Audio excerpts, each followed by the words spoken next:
Computer. Okay. We're off. We're off again. Hello there, Daniel Thompson Mills. How are you doing? I'm doing very well, thank you, Karen, and yourself. Yeah, I'm very well. Very well. Nice to see you Beautiful. again. Yeah. So thank you for those watching. This is Karen Dodd from Wise Women Weekdays, and we have chats. I have chats with various people from all walks of life. And Daniel got in touch. Now we have spoken before. I think we have done a little podcast when I first set this channel up. But you approached me, gosh, was it last week about what you're up to these days? Tell us, Daniel, what are you up to? Well, I'm very excited because um, I've recently produced a children's book, which is a whole new venture for me. I've written books for adults, as you may know, Karen, but I've now got into the realm of children's educational material, really, and it's called Strep Men Superheroes: A Story About the Magic of Germs, because germs are indeed magical, and so what it is this children's storybook in with beautiful illustrations um, done by a friend of mine, um, and and then at the back there's notes for grown-ups as well. So it's an all-round education, and essentially what it is a story about healing. I can just read the back just to give you a sense of it. Strep Men Superheroes versus the toxic bad guys. Join Alice as she finds out what makes us sick and how germs produced within us help to clear up poisons in the body. Includes extensive notes for grown-ups on terrain medicine and the magic of germs. So I really like it because it's a very accessible um, uh, way into terrain medicine, really.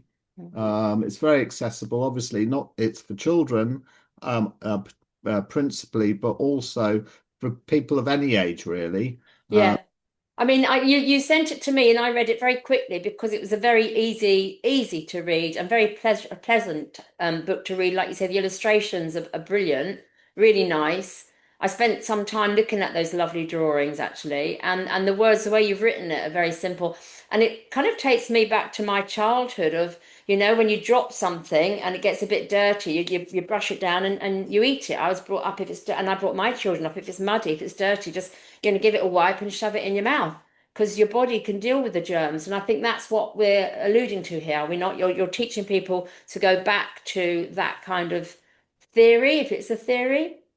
well, yes, if we look at the sort of the mainstream view of, and we're talking here particularly about bacteria. Hmm. If we look at the sort of mainstream view of that, well, it's very well known now that we have bacteria in the gut, the gut microbiome, as it's called, which is really, really important for our overall health and our, particularly our gut health. And people anybody who's concerned about healthy living is focused on that and eating lots of sauerkraut and fermented drinks and foods and things, which is great. But people don't realize actually the whole body is full of microorganisms. And the terrain understanding is that we are an ecosystem. Mm. Yeah, we're a garden, and the soil of our body, the terrain of our body is equally important to nourish and to have lots of life in it as the soil in our garden, right? So as a regenerative agriculturalist, which is what I am as well, I'm looking to get microorganisms in the soil. That's where the life is. That's what makes a soil healthy, Mm. and the body is just a It's a reflection. miracle. The body is a miracle, isn't it? And it can heal itself, absolutely. And I think, we're encouraged these days to live in sterile environments and to make our body sterile. And like when you talk about oh God, parasites, we have parasites in us and they're doing, I guess, what parasites are supposed to do. Maybe some parasites aren't supposed to be in our body, so we can do a parasite cleanse. But I think it is important to recognize that, like you said, there's a little ecosystem going on within ourselves that we don't know. We just trust in our body to do its thing. But what would you say Well, about parasites? well, let's just put parasites to one side for a moment, Yeah, sure. topic. But let's just look at this, let's just think about bacteria still. Okay. In the mainstream, right, we've got this bacteria considered very positive, the gut microbiome, but at the same time, they're seen as pathogens. They're seen as things that cause disease in the body. And in the book, we're focusing on Streptococcus, Mm, which is the bacteria that is found when a person has a sore throat. Or in America, they call it this strep throat based on Streptococcus. Now, what has been known since the 19th century, um, because that's when Antoine Béchamp, Louis Pasteur's contemporary, observed under a light microscope back in the day, he saw that the body actually produces its own microorganisms, and it's a process called pleomorphism, which means many changing. So, and it's been observed by many people since then, and it's very easily observed with live blood under a microscope. And what you'll see little pinpricks of light, and Béchamp called them microzyma. They've been given various names over the years, protids, somatids, but essentially what they are seeds or germs. Germ means seed, mm, as in germination, right? So these little lights we can call microzyma or germs are there ready and waiting. And when the body is toxified in some way or in need of some remediation, then what happens is that these little lights, these microzyma, start to change shape and size and form different types of microorganisms. And there's a bacterial phase and there's a fungal phase. And what is created is in response to what is needed, because the terrain is out of balance. Now, when a person has toxicity in the throat, what's created is streptococcus. And the streptococcus then go to that place. And they're the waste disposal guys, they're the cleanup guys, right? So in the book, they're going with their hoovers and their dustpans and brushes and their brooms and their bin bags, right? And they're scooping up all the toxicity that Alice has picked up from air pollution, from car fumes, essentially. And then, of course, Alice goes through an illness process, which is the body's therapeutic response to being out of balance. And that's where she's snotting out this, the stuff that the bacteria have all packaged up. She's snotting it out, she's sweating it out, she's pooping it out, she's urinating it out, and that's the body going through a detoxification process. And then once the bacteria have done their job, they go back into this microzyma form, ready and waiting for when needed again. So that is just, the body is an amazingly mm. intelligent, sophisticated technology. And nobody's heard about pleomorphism, and yet, as I've said, it's been known about by many people since the 19th century. So really, what I'm trying to do is get the word out about it in a very simple form, that's accessible for all. So Daniel, you mentioned that your background is regenerative farming and kind of what's going on within our bodies is regenerative with the bacteria. What can you tell us a little bit about your background? Because people might say, well, who is he and what does he know about this stuff? How have you come to find this information out? What's your backstory? Well, yes, great. Okay, thanks. Yeah, how far back do I go? Back in the 90s, I was very much an activist, and there was a very yeah, well, I feel is was a very vibrant time of activism. As you may remember, if you were around at that time, there was a lot of road protests. Lots of new roads being made, cutting down ancient trees in the process and so on. There was a lot of, camps set up to prevent try and prevent that happening and so on. Anyway, what I got involved in at the time was that McDonald's was suing two people for libel, and it became a cause célèbre because McDonald's were really just trying to bully people into not criticizing them over their environmental standards, over their the lack of nutrition and their food and so on, and the way they treated their workers. So I was very much focused on nutrition and health and what's called alternative medicine, non-mainstream, ways of approaching healing the body, right back from the 90s. And then that led on to getting together with a group of people, and we were very inspired by permaculture and wanted to be living on the land, and putting permaculture into practice in a way that involved community and also involved bringing people in, and so to have an educational project. Mm. And we were very blessed to find some land, and essentially there was a community that I was a part of living in this woodland, and we're called Steward Community Woodland. We were living there for almost 2 decades. Um, Unfortunately, the local authority were very much against us being there, and we had three public inquiries, um, where we managed to get, against the odds in many ways, we managed to get two batches of 5-year temporary planning permission. And then on the third occasion, we were applying for permanent permission. And unfortunately, we were turned down at that time. And eventually had to, essentially we were evicted and we had to leave the land.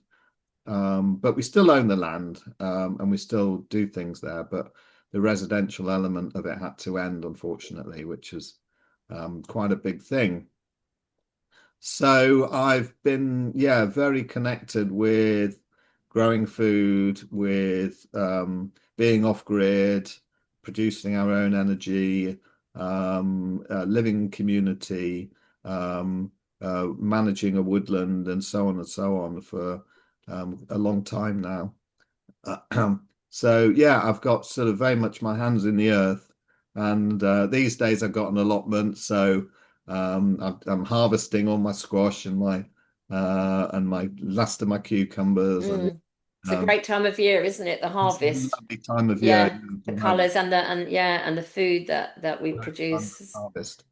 So, Yeah. so what made you go into like writing for children as well? Why do you want to get this information out? And how can you, I'm trying to be careful how I say this, how do you prove that what your theory is, if it is a theory, the germ theory, is correct? Because a lot of people might turn around and say, well, no, I'd rather take an antibiotic or, do some other way of healing.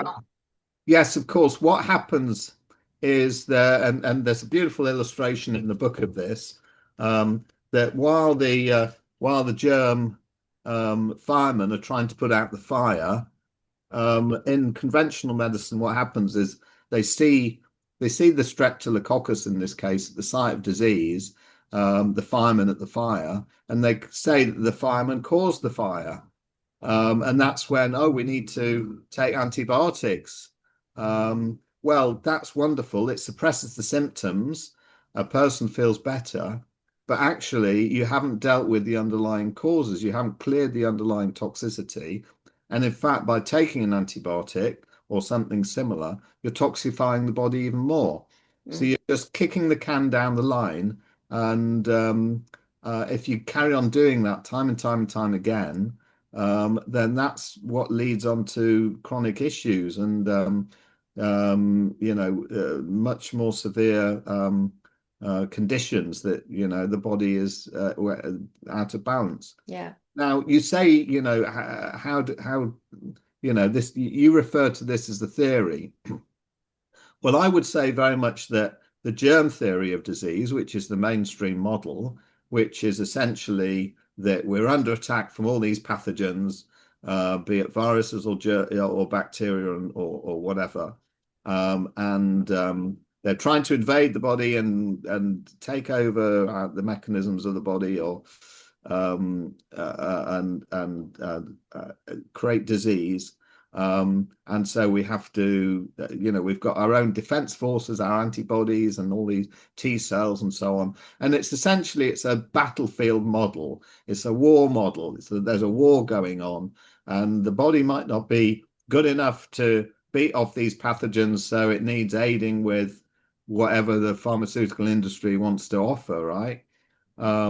Well, that's the model I completely reject. And in fact, the germ theory of disease, which was begun in the 19th century, has never been proven when you actually look into all the studies and examine it in detail. But not only that, it's been disproven over and over again. And what is the reality? As I've said, we're just that we're a micro of the macro, as without, so within. I look around, and if the world wasn't in a degraded state as it is, unfortunately, at this time, but what I would see is a functioning ecosystem where everything is working symbiotically and synergistically. Everything has its niche, and it's about creating balance and wholeness. Well, that's exactly what the body is, right? In micro, and so, and we look back at ancient systems of understanding and medicine, be it Ayurveda, be it traditional Chinese medicine, shamanic healing, traditional herbalism, traditional homeopathy, etc. None of them have a germ theory. They're all based on energy, right? And seeing where the energy is flowing in the body, where it's stagnant, um, and all of that approach really. So this is nothing Yeah. new. No, it's nothing new. No, absolutely. It's from the beginning of time, isn't it? As we are. So can we bring the parasites back in? Can I, yeah. So what do we think about parasites? Should we have them? Do we have them? Do we get rid of them?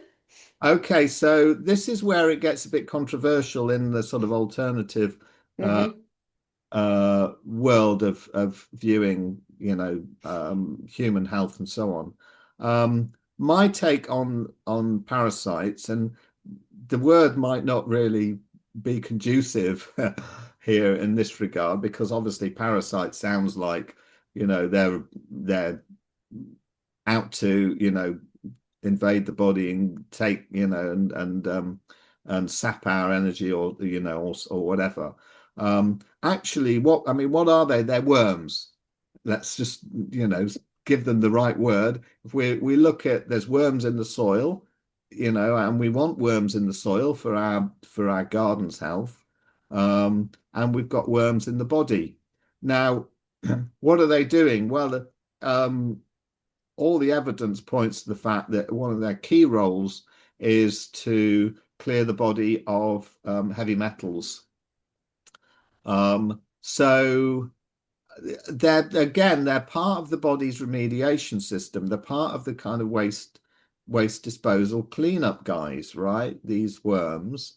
But the thing is that, and it's the same with bacteria and fungi as well, that if you've got a deeply ingrained issue, you can get an overproliferation of, be it bacteria, fungi, or parasites, and then they start so they start causing issues themselves. It's like a secondary problem, but it's all based on the original underlying toxicity or imbalance, or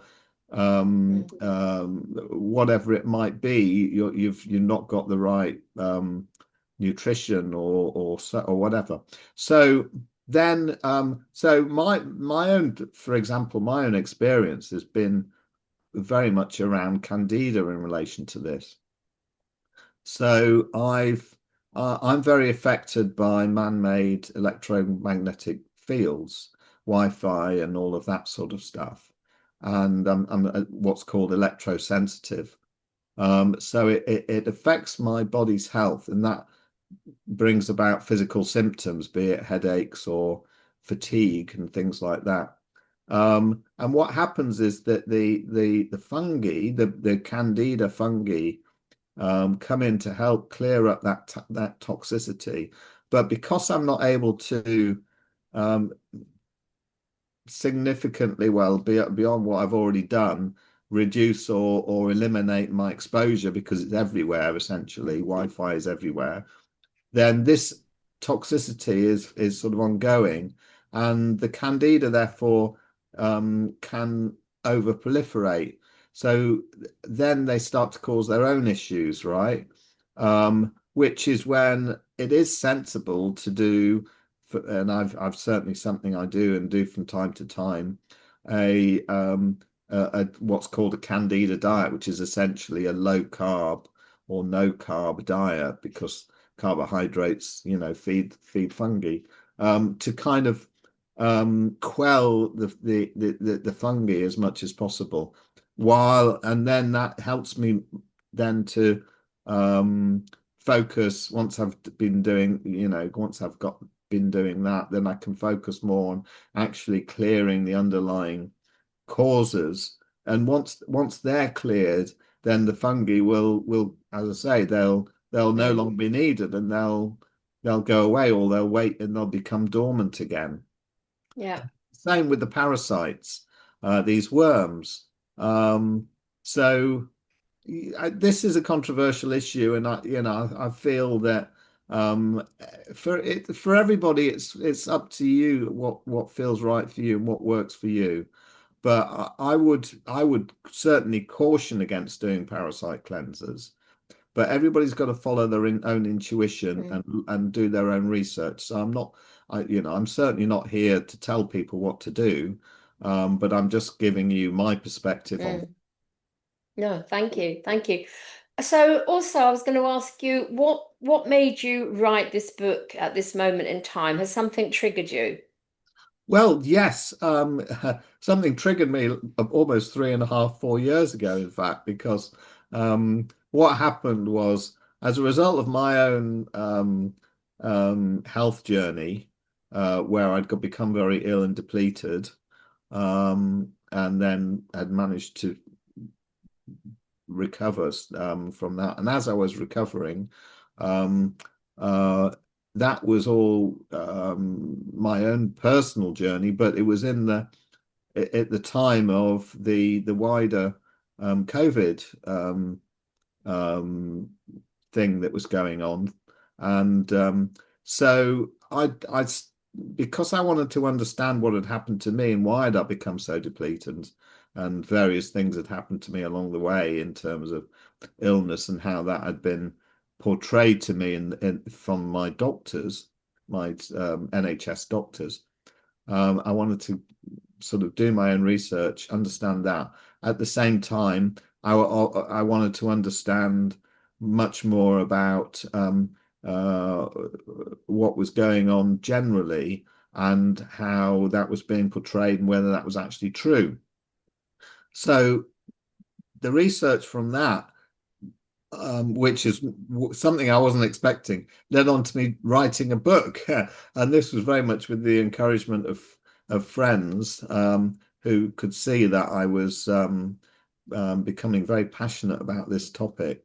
Um, and fortunately, along the way, I came across at quite an early stage Dr. Tom Cowan, who some of your listeners might well know of, an American bioterrain practitioner who really became my mentor and still is. And then along with Dr. Andy Kaufman and doctors Sam and Mark Bailey and various others. Um, and I was really I dived deep into this whole terrain way of understanding Mm. things. And that led on to writing my first book, which was a book for adults. And it's what I call a treatise on bioterrain medicine, the body's terrain, the soil of the body, and what the nature of illness is. Um, and I really feel that's a manual for life, and there's a huge amount of detail in there. But I feel I've made it very accessible and understandable, because it is essentially anyway. It's just common sense. Yeah. um, but when I brought this out, immediately I had a friend who is home educating her child, who said to me, "Well, that's great, Daniel. It's great you've got a book for adults, but we really need something for the Mm. children as well." And at the time, I just felt, well, I've just written a book for adults. God, that feels way beyond my skill set to write a children's book on this. Um, but it obviously set something in motion within me because after a little while, a story just sort of came through, emerged, and I wrote it down. And then, over the months and years, it evolved a little bit, but it didn't change massively. So I had this project really on the back burner for quite some time of doing a children's book on this, with this story Mm. based around this story. But it wasn't until this year that I thought, right, okay, this has been on the back burner too long. I really want to give this some energy and hopefully bring it into existence. Yeah. And then the synchronicities just went boom, boom, boom, boom. I teamed up with this illustrator Amanda Baird, who has just been wonderful in the work and the detail and the time that she spent. Yeah. Yeah, it shows. It definitely shows in the book. Are you planning to do more, Daniel? Because it's such an easy read and it makes so much sense. Are you going to do like a whole set of these? Absolutely, Mm. because the other books for adults that I've got are one on the money system, as you may know. Hold hold it up again so we can read the or maybe yeah, the truth of how money is created and the financial system. You also do talks on these subjects I as do well. Mm.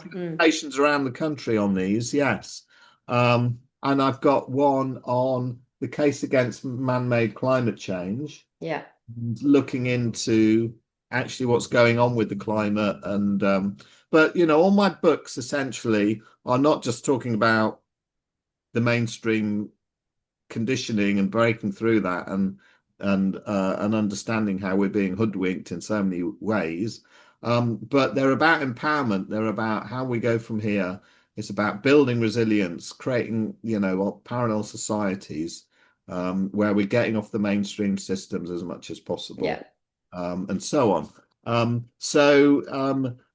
What I would love, now I've got a children's book to accompany that adult book. I want a children's book to accompany each of the adults' books. So I've already got a story lined up on climate change. So I've got Good. a story that's Alice again, as the main character. Is And she, this anything to do with Alice in Wonderland, by the way? Or is it just well, it kind of obviously uh, got that. It's those got rabbit that. holes? Yeah. It all came about because I've got a friend. It wasn't actually the home educating mother who Mm. recommended I do a children's book, but another friend of mine who's home educating, who's called Alice. And so it was a combination of just that Yeah. using Synchronicity again, isn't it? It's you're on the right path. yeah, You get all these signs. I think it would be amazing if you got these books into the schools. I mean, wow, I don't know if that's going to happen, but goodness me, that would be very, very productive. Karen at the moment, of course. I've got the book out now, which is great, but it's Mm. all about the marketing, Yes.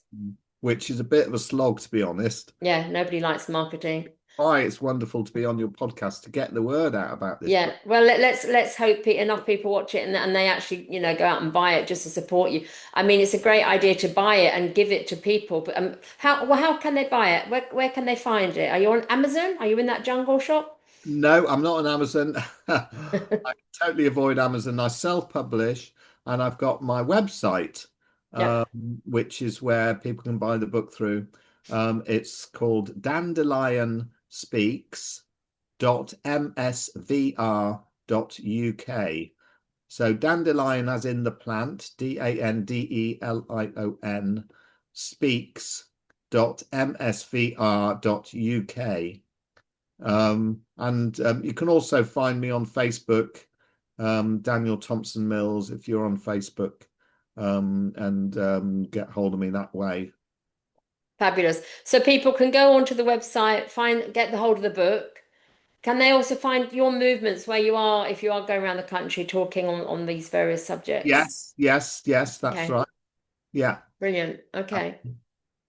Well, Yeah. is there anything else you wanted to say, Daniel? It's a pleasure to speak to you again, and I'm really very delighted that you've done this. You've entered into the children's market. There's a need for sure, and whether it goes into the schools or whatever, there's a lot of, like you say, homeschooling and forest schooling, and lots of people are educating their children outside of the system, which I think is a great idea. Yes. Well, uh, all I'd say to finish off with is that people have had the feedback I've one of the main feedbacks I've had is that and I'm constantly being asked, so what age group is this book aimed at? And I've always found that tricky because um, I've felt it's for young children, for their parents to read it to them. It's for slightly older children that they could read it themselves. But I had a friend the other day who said his 12-year-old read it, who got a lot out of it because he Yeah. could read the children's story bit and the adult bit. So essentially, I'm saying for those, if you insist, okay, I'm putting it in the bracket of ages 4 to 9, but I wouldn't want to restrict it to that. And I think No. at age, this would, I think that's a really valid point. I don't think that's why I even asked the question what age group it's for, because I read it and I'm certainly a lot older than 9 and I got stuff out of it. I really enjoyed reading it because it's a very easy to read and it's just a reminder of how our body works, a miracle of what our body is. And our body can sort itself out if we allowed it to and gave it the right conditions. That's the thing. Take yourself away from the Wi-Fi, put, proper good wholesome food in your body, go out and get some sunshine, all the things that we know, quite often we're told not to do, which is quite bizarre. So no, I found it very easy to read and I gained some, I had fun reading it. well, I really appreciate the feedback. Mm. Thank No, you. no, no, definitely. Well, I hope it goes well, Daniel, and it's a pleasure to speak to you, as I said again, and I wish you well in your ventures, your book writing and your speaking and getting out there on the circuit doing your thing. It's a pleasure to have you on the show again. So thank you, anybody that's been watching this. And if you've got comments or questions for Daniel, please put them in the comments. I'll make sure that Daniel reads them. And if you like what we're talking about, give it a thumbs up. If you don't like what we're talking about, give it a thumbs up and maybe subscribe to the channel. I hate saying that, but I think it has to be said, doesn't it? Because we need to get all this information out there as Yeah. much as Yeah. possible. And So I imagine you'll put the link to my website. I will. I've made a note of it. Yeah, I'll put a link to your website at the in the Wonderful. description. So Wonderful. thank you very much. All right. Thanks, Thank Karen. you. Speak